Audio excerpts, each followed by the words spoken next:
श्री कृष्ण कहते हैं, इच्छा पूरी नहीं होती तो क्रोध बढ़ता है और इच्छा पूरी होती है तो लोभ बढ़ता है। इसलिए जीवन की हर स्थिति में धैर्य बनाए रखना। धर्म केवल रास्ता दिखाता है, लेकिन मंजिल तक तो कर्म ही पहुंचाता है।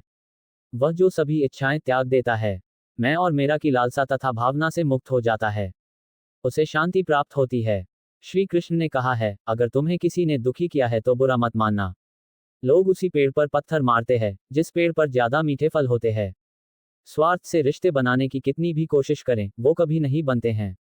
और प्रेम से बने रिश्तों को कितना भी तोड़ने की कोशिश करें, वो कभी नहीं टूटते। यदि व्यक्ति शिक्षा से पहले संस्कार, व्यापार से पहले व्यवहार और भगवान से पहले माता पिता को पहचान ले तो जीवन में कभी कोई कठिनाई नहीं आएगी। समय कभी किसी के लिए नहीं रुकता। मनुष्य को अपने मन को बार बार समझाना चाहिए कि ईश्वर के सिवा उसका कोई नहीं है। मनुष्य को हर परिस्थिति में शांत और धीरज बनाए रखना चाहिए, क्योंकि यही उसे महानता की ओर ले जाता है। जो अपने मन को माया मोह से दूर रखता है, वही सच्चे सुख का अनुभव करता है।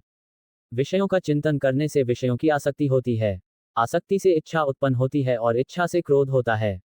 क्रोध से सम्मोहन और अविवेक उत्पन्न होता है। जो कुछ हुआ, अच्छे के लिए हुआ। जो हो रहा है, अच्छे के लिए हो रहा है। जो होगा वह भी अच्छे के लिए ही होगा।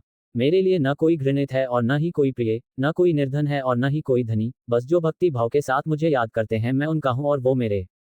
आप वही हैं जिसमें आप विश्वास करते हैं, आप वह बन जाते हैं जो आप मानते हैं कि आप बन सकते हैं।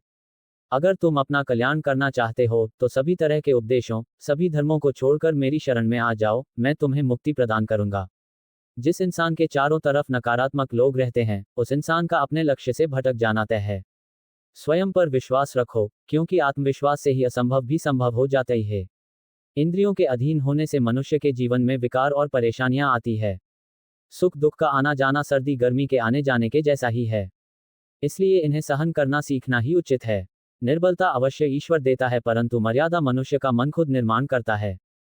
जीवन में वाणी को संयम में रखना अनिवार्य है, क्योंकि वाणी से दिए हुए घाव कभी भरे नहीं जा सकते।